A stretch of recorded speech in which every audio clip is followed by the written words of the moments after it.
and at the four components, or types of innervation transmitted by the facial nerve. The first component is special visceral efferent, or SVE, innervation to the muscles derived from the second pharyngeal arch. This includes all of the muscles of facial expression, plus three others: stapedius, stylohyoid, and the posterior belly of the digastric muscle. These are regular, striated muscles just as you find in the limbs and trunk. Their designation as special visceral efferent simply reflects their origin from the pharyngeal arches rather than from myotomes. The second component of the facial nerve is general visceral efferent, or GVE innervation, to two pairs of parasympathetic motor ganglia in the head, the submandibular ganglia and the pterygopalatine ganglia. The third component is special visceral afferent, or SVA, taste sensation from the anterior two-thirds of the tongue. Finally, the fourth component of the facial nerve is a small amount of general somatic afferent, or GSA, innervation to a patch of skin over the mastoid process and auricle. This innervation is not clinically relevant and is often excluded in descriptions of the facial nerve. We will include it here only for the sake of completeness. Now let's look at the origin of the facial nerve and the routes that these four types of innervation take to reach their targets. The cell bodies of the SVE neurons are located in the brainstem, in the motor nucleus of the facial nerve. The cell bodies of the GVE neurons are also located in the brainstem, within the superior salivatory nucleus. Finally, the cell bodies of the GSA and SVA neurons are located in the geniculate ganglion, which is positioned deep within the petrous part of the temporal bone. These sensory neurons send their proximal process to the solitary nucleus in the brainstem. All of these different components of the facial nerve come together at the brainstem, and together they enter the skull at the internal acoustic meatus.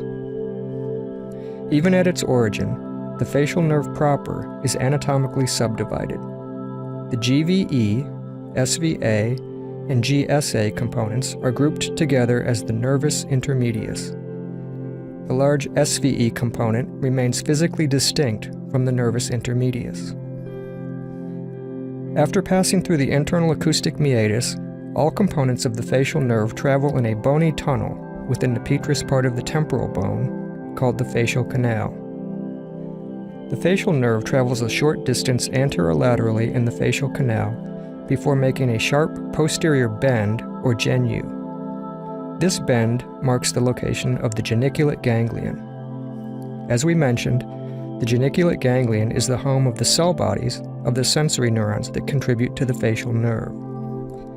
Facial nerve axons conveying motor innervation travel through the geniculate ganglion as fibers of passage. That is, they pass through the ganglion without making synapses. Distal to the geniculate ganglion is where the facial nerve components begin to diverge. First, the tiny GSA component of cranial nerve 7 leaves to supply a bit of skin near the ear. Again, there is no clinical relevance to this innervation, and its exact course is not important.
One half of the GVE innervation leaves to form the greater petrosal nerve, which exits the temporal bone by passing through the greater petrosal foramen. The greater petrosal nerve then drops inferiorly into foramen lacerum to join with the deep petrosal nerve, which consists of postganglionic sympathetic fibers ascending on the internal carotid artery. Together, the greater and deep petrosal nerves form the Vidian nerve. The Vidian nerve then enters the Vidian canal at the base of the medial pterygoid plate and continues anteriorly until it reaches the pterygopalatine ganglion within the pterygopalatine fossa.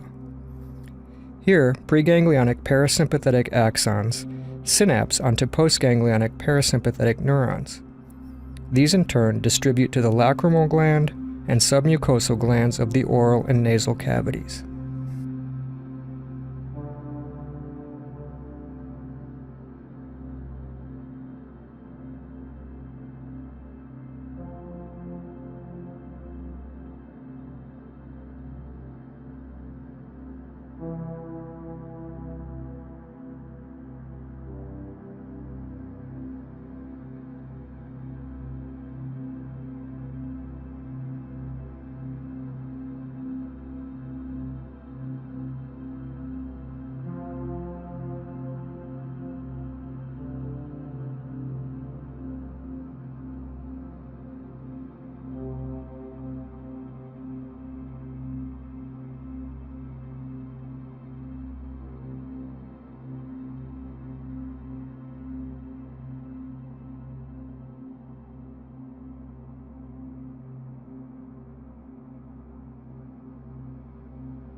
The second half of the GVE innervation and the SVA taste sensation combine to form the chorda tympani nerve.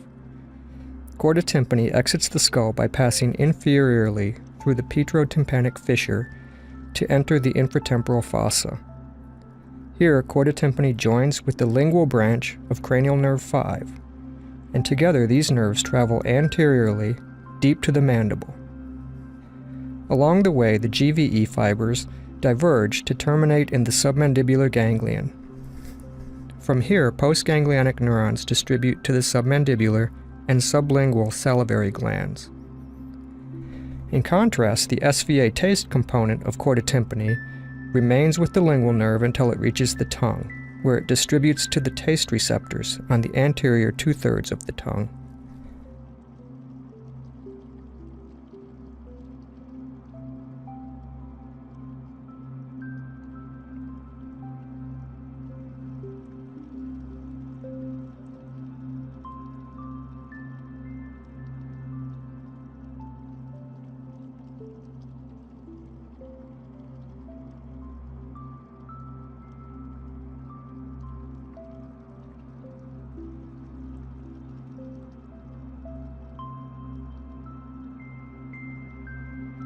The facial nerve emerges from the brainstem between the pons and the medulla and travels through the petrous temporal bone in a bony canal called the fallopian canal. The labyrinthine segment is the first, shortest, and narrowest segment of the facial nerve that travels superior to the cochlea and opens into the geniculate fossa. After passing through the tympanic cavity, the nerve now exits the base of the skull through the petrotympanic fissure to join the lingual nerve. The facial nerve crosses lateral to the styloid process and enters the parotid gland, and ultimately gives rise to the cervical, marginal mandibular, buccal, zygomatic, and frontal nerve branches.